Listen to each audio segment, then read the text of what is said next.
The world has 3 dimensions. And finally, so do video games. With the introduction of a 3-dimensional space, we no longer had to mimic a virtual space. The entire industry kind of got really excited. But with this excitement came controversy. There are vulnerable children out there who will begin to think about acting them out. How would you like it if somebody called you a lunatic? There's a seamy underbelly to the game business, just like the porno industry is to the movie industry. They are doing exactly what culture makers are supposed to be doing. They're pissing people off. They're pushing the envelope. They're breaking the status quo. And then suddenly, the world changed in a day.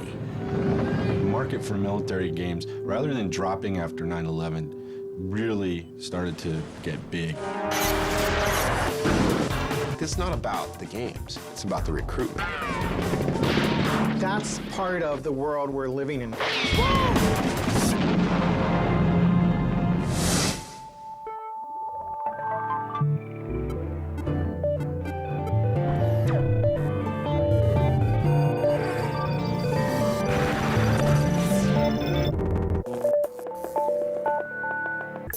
In the last few decades, the video game has entered a new realm altogether, the 3rd dimension.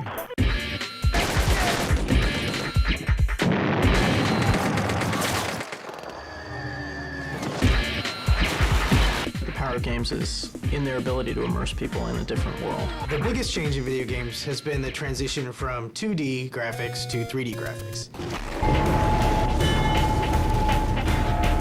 I think the ultimate goal, what we'd all like to see, would be the holodeck from Star Trek, where you have a fully realized environment. You're actually immersed in the thing. But before the players could immerse themselves in these 3D worlds, they had to survive the 80s.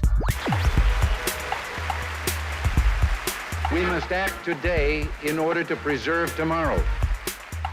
Back then, the 3D world was a rudimentary terrain of green lines called vectors, and the first game to use this technology was Atari's Battlezone. Every other game at the time was kind of like side-shuffling 2D game, like Pac-Man, where you're just kind of moving, and you looked from above the game, so to speak, kind of like looking at a mouse in a maze. This game, you were in the point of view of the person shooting. In a lot of ways, it introduced the first-person shooter. The game had many admirers, including the US Army. Delegates from the Army go to Atari saying, we're really into this Battlezone game.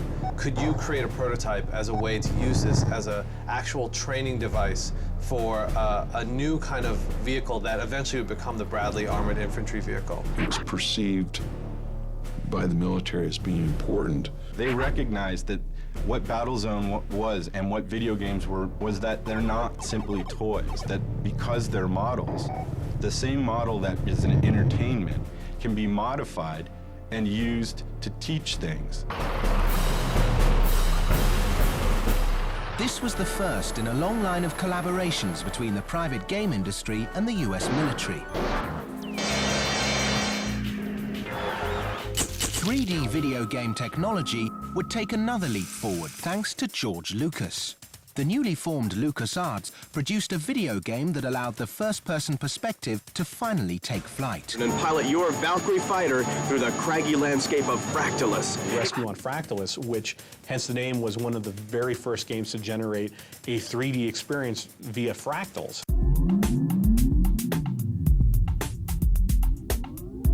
A fractal is a recursive algorithm, a mathematical equation found in nature. It was a way to give simple shapes the illusion of depth. Explore every peak and valley, every canyon, searching for stranded space pilots, testing your skill against the dreaded Jaggies. Fractals were revolutionary. But if not for Lucas's uncanny ability to predict the pulse of entertainment, Rescue on Fractalus could have been a very different gaming experience. First time we showed this game to George Lucas, let him play the game, showed it to him. And he said, well, I really want a fire button. Was this a gameplay choice or was this a philosophical choice? It really wasn't gameplay, it was really philosophical. I really wanted to have a non-violent game. I don't want to have to shoot things in there. And he says, no, I want a fire button. Mothership to Fox Leader, we are back in your sector. In the years to come, the first-person shooter would not only include the fire button, it would also propel video games into more advanced 3D worlds altogether. The simplicity of the 1980s video game would give way to guns, bullets, and extreme violence.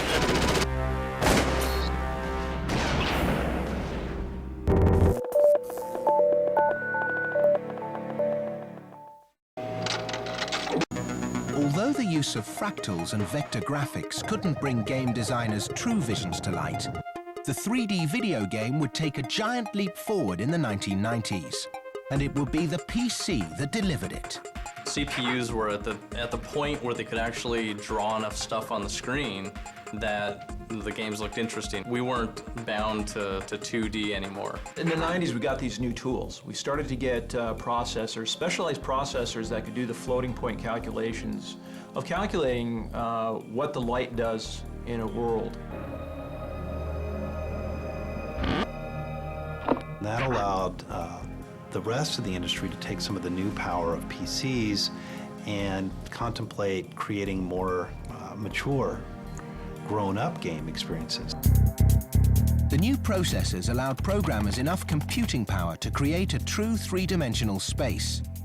And no genre took advantage of the new technology in a more explosive way than the first-person shooter. A first-person shooter game is any game where you are the character. You're looking out of the eyes of the character. The shift from a third-person perspective to a first-person perspective, to have the horsepower to drive you, from a purely personal viewpoint, that was something I'd never experienced before. All of a sudden, you're inside the game. When people are shooting at you, they're shooting at you. So it really changes the way that you approach the game. They were frightening. The birth of the modern first-person shooter game occurs with Castle Wolfenstein 3D. Is there anything more fun than blowing away Nazis with a Gatling gun? Maybe, but it's pretty fun. And the kinetic minds behind the fastest, bloodiest bullet fest of the day were John Romero and John Carmack, two like-minded gamers who first met at Softdisk in Louisiana. These guys all happened to be working there, and they met and they realized they were gamers. And principally it was John Romero. He was outspoken and he was funny and he was brash. And then there was John Carmack, who was a little more introspective. What Carmack really was able to do was bring the speed to the game along with the high-quality graphics and make it just move so fast that there really was nothing like it that had come before. We couldn't do everything we wanted to do in Wolfenstein. Graphically, the engine was limited, but we were sacrificing, this great view for speed. But Wolfenstein 3D had pioneered a new style of gameplay, and what it lacked visually, it made up for with a musical score. This caused some controversy at the time in Germany because, of course, representations of the Third Reich have different levels of being forbidden in West Germany. So this game was banned because it used the Horst Wessel theme, which is a kind of Nazi anthem.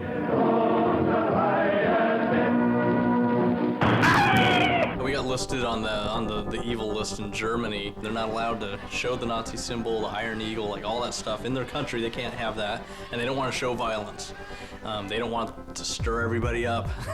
Castle Wolfenstein 3D was as controversial as it was popular, but it didn't take long for the creators to come out with an even edgier, gorier title, Doom.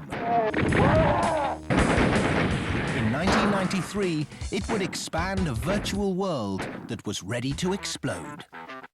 Doom started with a technology. The whole point of Doom was to make an engine that was way cooler than Wolfenstein, that had multi-level floors, multi-level ceilings, and light differences. In Doom, you were a space marine who got sucked into hell and basically fought monsters and all kinds of occult enemies.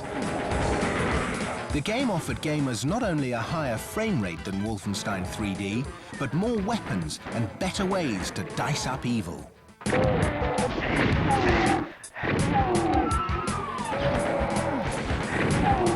They destroy somebody and he just falls down, that's kind of lame. If he blows into meat chunks and flies off the walls, you know, that's okay as long as it's not too many meat chunks, I guess. They wanted to make the games they wanted to play. And the games they wanted to play, they didn't even know what they were yet completely because no one had invented them. But they knew that they wanted something different than Mario.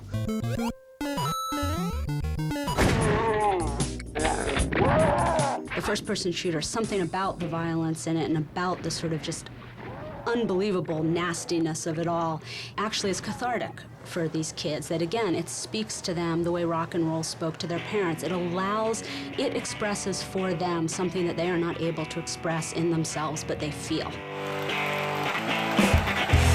Teens of the 90s embraced this dark new genre wholeheartedly, spending almost as much money on video games as movies.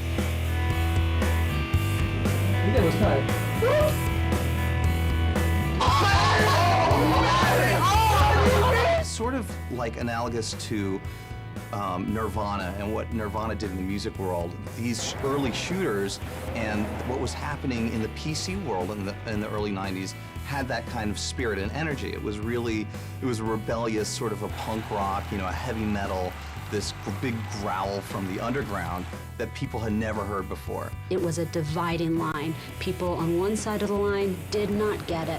Not only didn't they get it, they thought it was bad, they thought it was leading to the demise of decent society. You can look at Doom as kind of as the ultimate Generation X game. I mean, just think of the name itself, Doom. It's just got to be one of the most cynical concepts ever. You're going to die.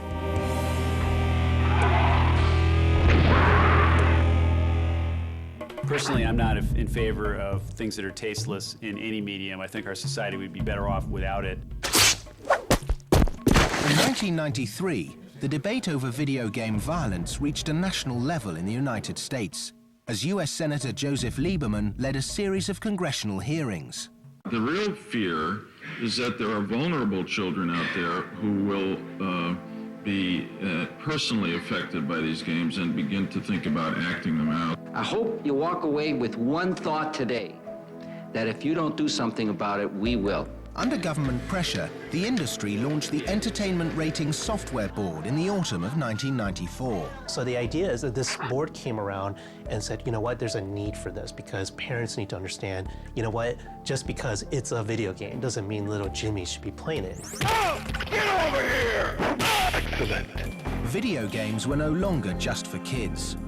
In 2002, Japan created their ratings board, the Computer Entertainment Rating Organization, mostly in response to the growing eroticism in their games.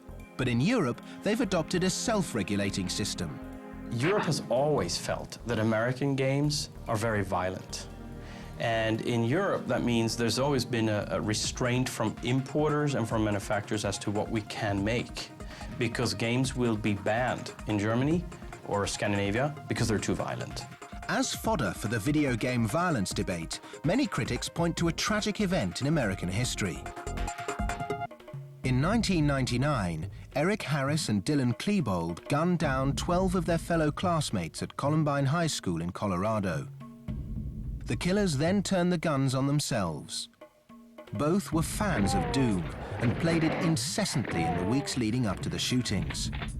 But Columbine really, because it was just this horrible tragedy on such a large scale, it was played out on TV, and people were just trying to make sense of it, and then the next day, you see the police coming out of the kids' houses with this plastic bag, and in there you see Doom. Post-Columbine, we look at these things and think, God, this is kind of creepy, right? That they're practicing killing things as a kind of sick joke. So after Columbine, people started to link, oh, fear of games with fear of Columbine, and suddenly there was this kind of panic about these things. They found a way to desensitize themselves that had nothing to do with video games. Basically, they're the ones that were being picked on. They're the ones that felt like they were misunderstood. I mean, all teenagers go through that. But something special about them, just like, you know, some people have genetic anomalies. At that time in history, you could probably have pulled any number of other violent games off the shelf that they could have gravitated towards. They just happened to gravitate towards Doom, probably because it was the largest and most well-known. Even people who, you know, were old 60s civil rights activists think this game is horrible, instead of seeing it as this really incredible outpouring of expression. I mean, maybe it's violent, maybe it's angry, but maybe we need to pay attention to what that's telling us about our culture instead of assuming that it's some kind of evil thing. Parents see some kid at his computer killing things over and over and over again without understanding the kind of mental game going on inside. It's just they see this physical representation of it and they freak out. They're like, it's training my kids to kill. Because there's also this kind of fear of the technology itself. They don't understand it and they're afraid of the fact they don't understand it. Basically, video games are the new rock and roll. You know, it's the new bad thing for you. There'll be something else in the future that's bad for you that everyone can blame, you know, more deaths on. Doom wouldn't be the last first-person shooter game to create a stir. In the years to come, controversial games sprang up all over the world. In the UK, the Scottish company Traffic Games explored the assassination of John F. Kennedy with the ultimate international conspiracy. In 2004, Traffic released a game called JFK Reloaded, which was basically a simulation of the events surrounding the death of John F. Kennedy. And in this game, what we wanted to do was to try and create a unique opportunity for people to experience the assassination, but from the point of view of Lee Harvey Oswald. The game makers studied the Warren Commission religiously, modeling the game for 10 months before releasing it online. So we created a ballistics model that was as close as we could get to the accurate speed of that bullet, the wind that was moving, the speed of the car at that time of day.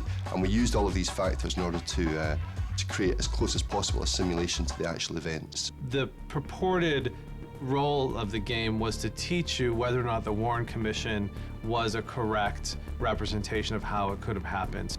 But in reality, it's a game about shooting JFK in the head.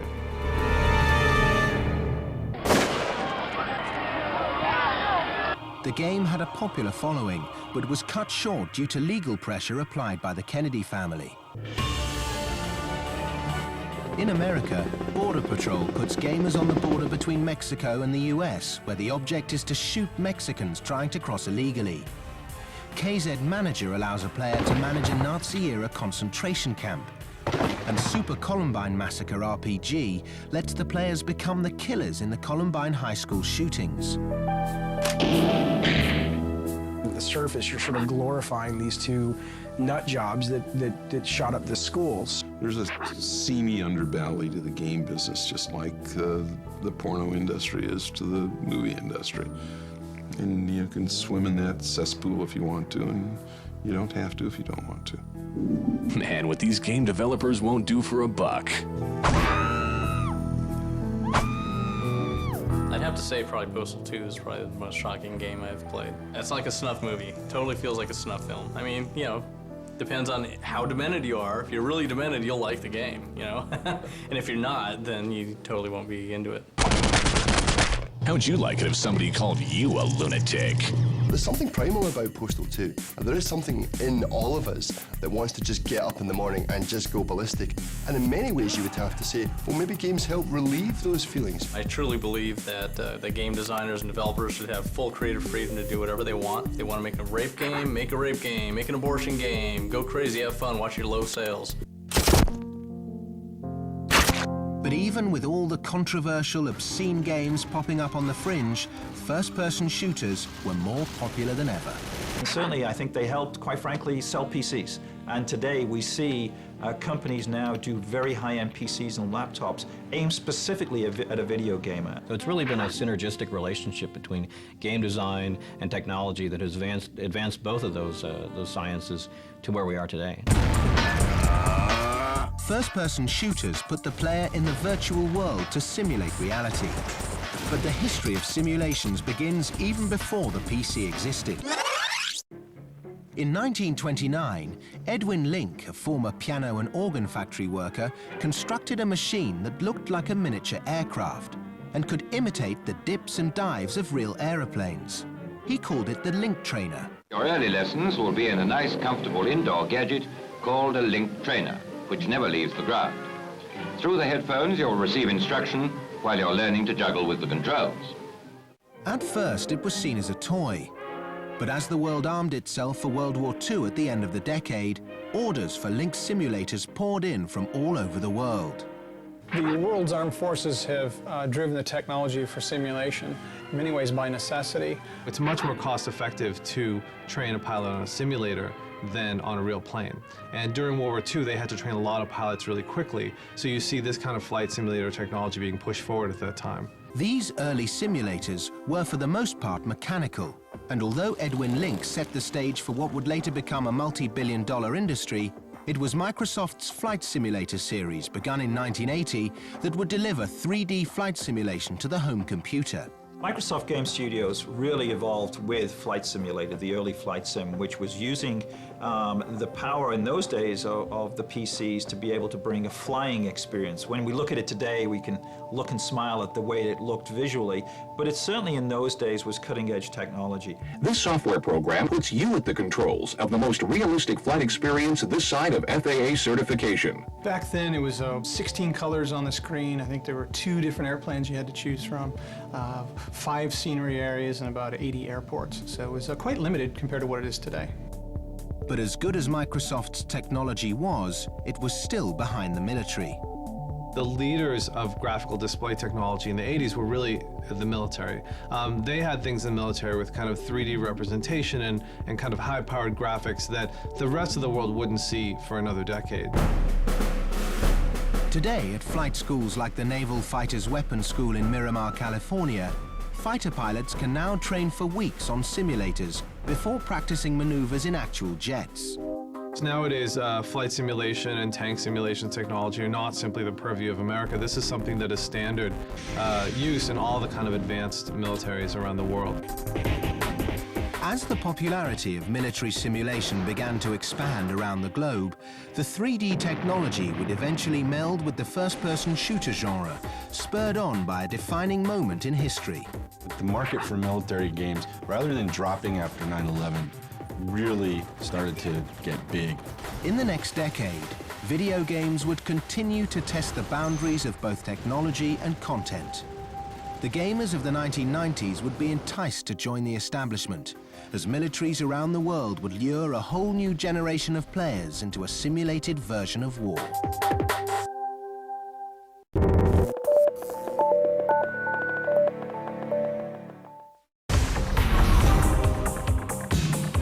At the end of the 20th century, the first-person shooter had evolved into the most popular and controversial video game genre. Ironically, for all the debate, it was the military that needed it most. In fall of 1999, the U.S. Army was missing its recruiting goals, and in fact missing them by quite a bit. And the Assistant Secretary of Army came up with the idea that we should maybe consider using the video game as a medium. The U.S. government sponsored a first-person shooter initiative, awarding the project $7 million in seed money to reach young Americans. Yet, even as the U.S. military turned to video games for help, a much more troubling issue appeared on the horizon.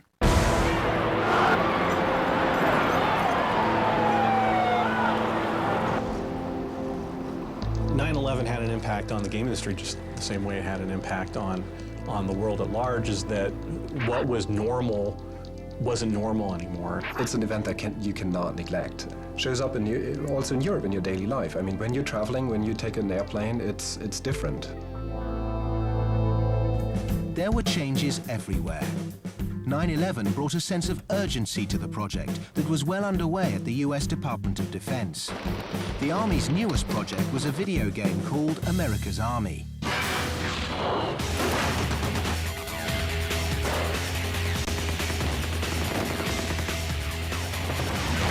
They wanted to make a AAA video game that would give people an idea of what it was like to be in the Army. Good morning, soldier. Today's task is to qualify with the M16A2 rifle. What the Army does is it takes sort of thoroughbred technologies, like game engines and tools, and on top of that, it layers the Army. The America's Army game was very, very much designed to be an accurate simulation of the way you train if you're in the Army. In a normal game, you can fool around and shoot your buddies and do things like that. And if you do that in America's Army, you end up in the brig. Ceasefire! Ceasefire! Although the Army considered outsourcing the game, they eventually decided to build it in-house. What was significant about America's Army was that the Army just stepped up to the table and said, you know what, let's do this ourselves. And let's use this for recruitment, because there's a whole new generation of kids out there, and they've grown up on video games, and this is a way to reach them. And they said, well, if we can build something that kids get exposed to when they're very young, then they will consider a career in the Army when they turn 18. And that's the entire premise of the America's Army game. Having completed the project 3 years after its inception, the Army faced the difficult task of marketing their wares to a traditionally cynical subculture. We approached a firm in LA, Ignited Minds, and we asked them to help think about how do we market America's Army, thinking about how to connect this into popular culture.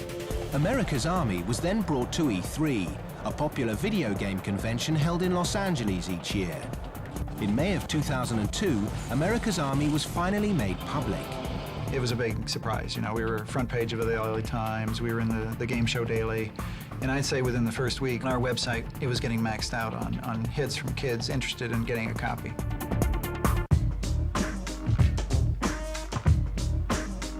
America's Army was widely accepted among gamers for its gritty details.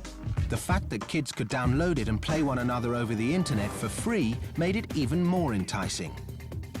Once they realized it was a success, then they upped the quality, and they kept upping the quality. Till now, you go to GDC or E3, and the military has a huge presence there. Because it's not about the games, it's about the recruitment. Some critics felt America's Army went over the edge in recruiting young adults through the use of a toy. After all, the same government that attacked the video game industry just a decade earlier was now attracting teens with a first-person shooter of its own. It's pretty funny that America's Army doesn't get a big backlash after all the Lieberman trials and everything that's happened in the media since Doom and Columbine and all this stuff. It's all this violence in shooters, and then the Army goes and commissions a game about teaching people, you know, what it's like in the military to try and get new recruits in the military. Violent games, mature certificate games, shouldn't be sold to minors, there's no doubt about it. But at the same time, we have America's Army, a free online game that effectively trains people how to become soldiers for the Iraq War. It's a kind of brainwashing for free, supplied by the American government. We don't operate in a vacuum when we make things like America's Army. We operate in the world we live in. And what we put across is not the idea of war is good or bad. Those are national policy questions. What we put across is, here's what it is to be a soldier in an army. Soldiers are soldiers. They're going over there to get shot at and shoot at other people. There's no point in pussyfooting around that, right? So let's prepare the guys.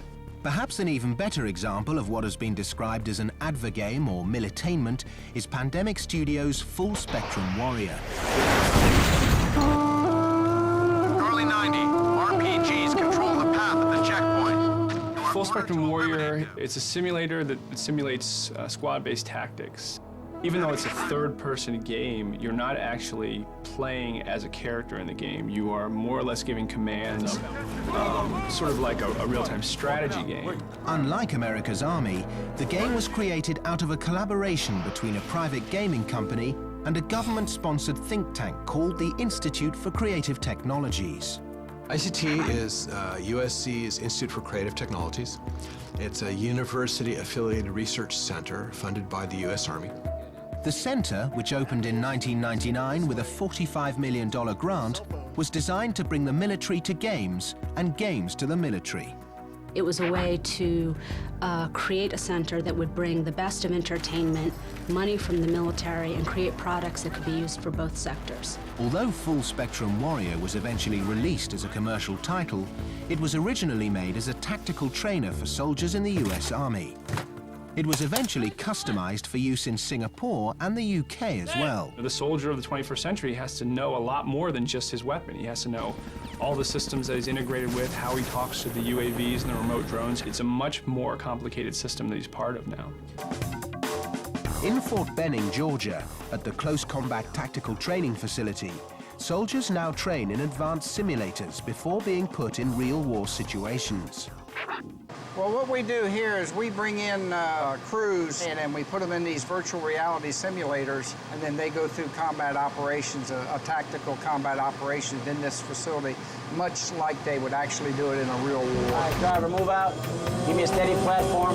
But using video games to train and recruit soldiers, it's not simply the playground of the United States. Military simulation is now a worldwide phenomenon.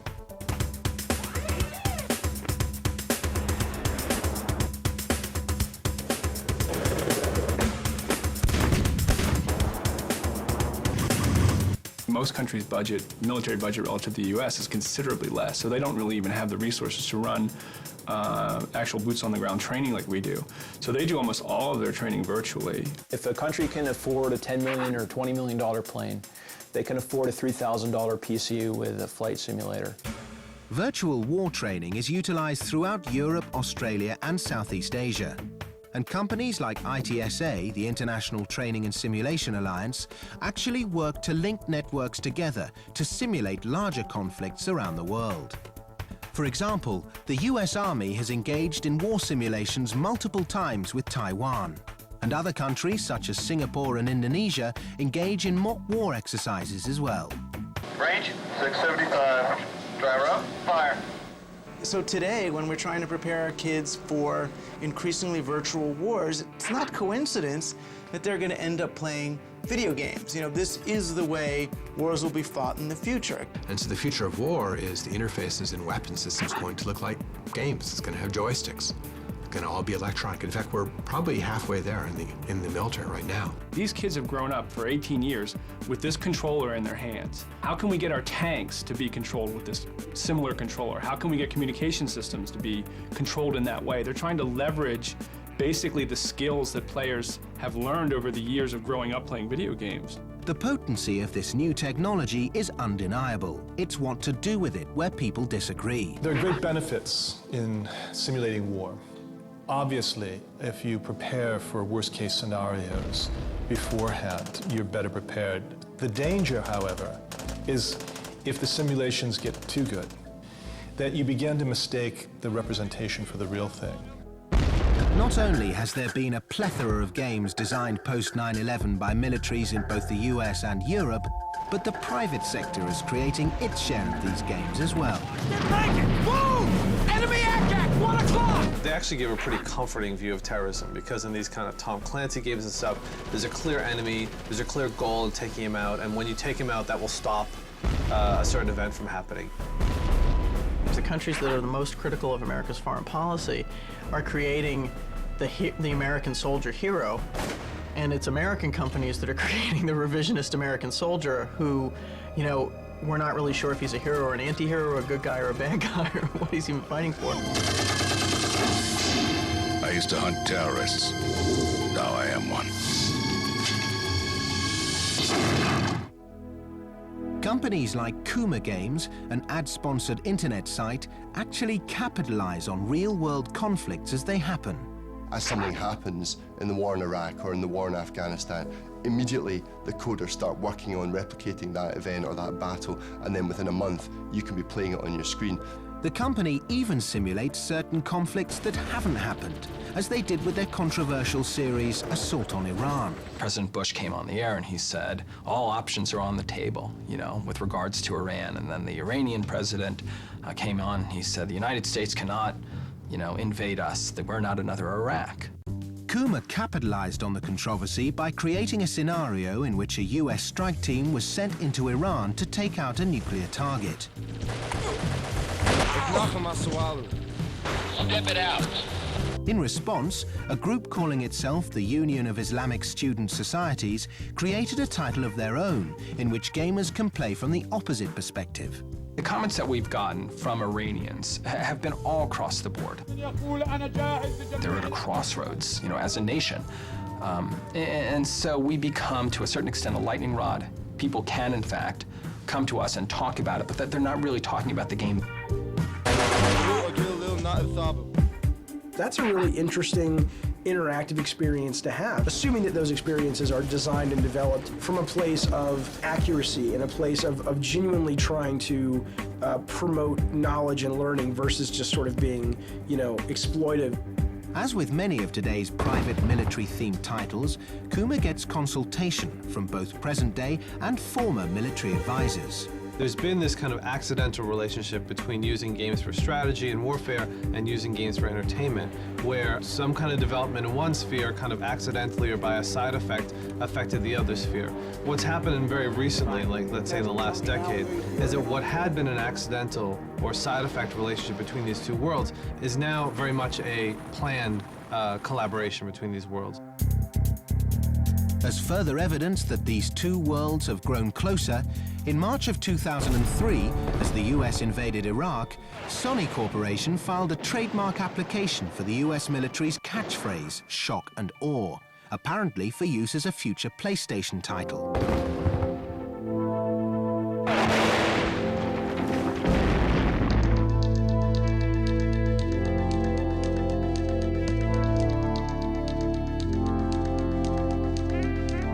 I think it's crass to exploit war in video game terms, and I think shock and awe was an example of that, because I think that people saw through that, and again, I think that gamers and people who grew up on them and this media-savvy generation can distinguish between the two.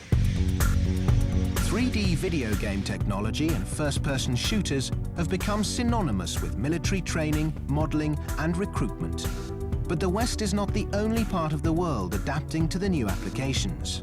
After 9/11, it was revealed that certain terrorists had trained for 9/11 by playing Microsoft Flight Simulator. So you open up the idea that, well, if games are like our military training systems and they become available to everyone, what does it mean that that knowledge has now become democratized? In 2002, a Syrian company, Dar al-Fakir, developed a game called Under Siege, where you reenact the first Intifada, albeit from the Palestinian perspective. Their argument being that, a lot of Arab youth love playing video games, but they hate the fact that they have to play Americans fighting Arabs as the enemy. Some feel that these games are contributing to an increasingly hostile world. I think when you look at the entire construct of the world that we live in, especially the world that's impacted by video games, and when you talk about war, it seems like it depersonalizes war, dehumanizes war. Because you stand there and look at CNN, and you see images of the destruction that you also can see in your video game simulations. And those images they put of, the targets and the airplanes bombing it, that is kind of dangerous. I mean, the fact that someone, especially if he's young and he didn't see much, start looking at the real world, and the real war as a virtual war is kind of disturbing.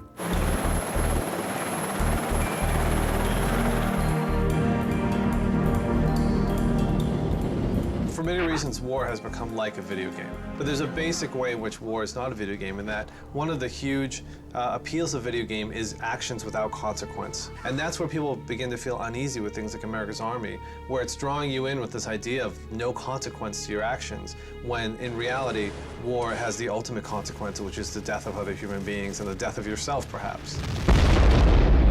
This is real war. Real war is not only the adventure, it's not only the fun of going on a stakeout in the middle of the night, it's also seeing your friend dying in your hands. When this blends in with video games or virtual reality, it's disturbing because you go to war without realizing that people can die and that you can do some very harmful things to civilians. When I look around and I see so many military games or military-themed games or games that are teaching skills that would be helpful to the military, I have to wonder, are we moving to a more militarized culture? But then when people ask, are games good or bad for you, you have to say, well, do you want to live in an increasingly militarized culture? Some people do. 6-6, we copy that. The explosion of 3D technology owes a tremendous amount to its history with the armed forces. And in turn, the rich virtual worlds pushed forward by the first-person shooter genre has led to advancements in military simulations around the world. But as the future of war marches forward, it may look closer to a video game than you think.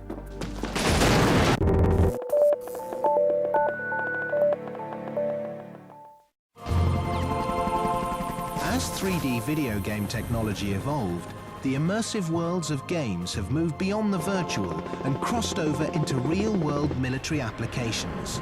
Yet many question where the next evolution will take us.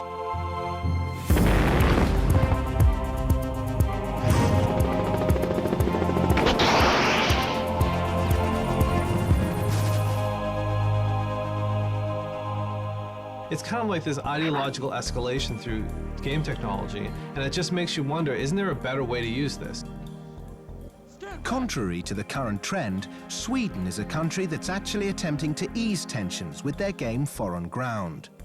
Paid for by the Swedish Department of Defense, the game is an international peacekeeping game that teaches soldiers soft skills like negotiating, rather than just relying on combat skills. People always ask me, why do games, have so many guns and so much violence? And it's because a gun is just such a visceral way for interactivity, for instant interaction. Foreign Ground is more, I would say, more of a training simulator than a video game. Americans are also starting to find potential in the medium beyond the obvious military applications. The same groups that went and learned a lot about, game technology and building America's Army are now doing research of how to use games and virtual worlds to do post-traumatic stress treatment and a lot of other very important things. Dr. Albert Skip Rizzo, director of the Virtual Environments Lab at USC in Los Angeles, is helping to lead the way in this relatively new field. Post-traumatic stress disorder, or PTSD, is a response to extreme trauma. It's anything where somebody is traumatized beyond the realm of normal human experience. Dr. Rizzo uses virtual reality exposure sessions which incorporate 3D technology to help military veterans overcome post-traumatic stress. In the course of say 10 or 12 sessions of exposure therapy, you would gradually ask the person to re-expose themselves either in imagination or in virtual reality, and eventually they get used to it. In a typical session, the patient wears a immersive head-mounted display. This basically puts computer monitors directly in front of their eyes. When they turn their head, the scene also turns. Therapists sit with patients who wear headgear that immerses them in 3D landscapes that have scarred them. Only the therapist is able to control the intensity. You start off at the very lowest level of exposure. It starts off very gradually at a level that the person can handle. Only once the person has adjusted to the very basic exposure environment, then you add in perhaps the sound of a bomb. Exposure therapy via the use of 3D video games has applications beyond post-traumatic stress disorder. Since its inception in 1997, when created to cure Vietnam War veterans, virtual reality exposure therapy is now used for many other purposes. People have applied it for the World Trade Center experience. They've applied it for motor vehicle accidents, for other combat situations in Europe. Psychologists are not the only ones attempting to make the world a better place. Games for Change, a group of artists attempting to solve complex problems through video games, is also utilizing the technology in innovative ways. Generally, what it means is that games can be used for purposes other than just entertainment. R.C. Borak, a former intelligence officer in the Israeli army, and his partner, Eric Brown, have created a defining game born out of the Games for Change philosophy. Peacemaker is a strategy simulation about the Israeli-Palestinian conflict. The most important thing is that you play as either perspective, as the Palestinian president or the Israeli prime minister. It's a simulation game. We did something very restricted in the sense that you can do what a leader can do, and you can play both sides. As world politics enter a new phase in the post-9/11 era, so do the politics of video games. We live in a world that seems to be getting increasingly dangerous, increasingly nationalistic, increasingly let's stay isolated from each other. And fortunately, all the technologies are coming to actually allow us to reach beyond those boundaries and actually connect to other people. As technology brings the world closer together, the video game will only become more essential as we discover a way to coexist. So the question at the end of the day is whether or not video game technology will ultimately destroy us or save us from ourselves. Gee, I can use this pen to write something which is going to save millions of lives. I could use this pen to write something which is going to send millions of people to their deaths. Oh my God, the pen. The pen has the power. It has nothing to do with the pen. It has nothing to do with the computer game. All of these things are enablers, they're levers, they're tools for our own human brains. It's just us. We can't, no matter how much we would like to, slough off any of the responsibility of our own decisions onto our artifacts and say they made the decisions.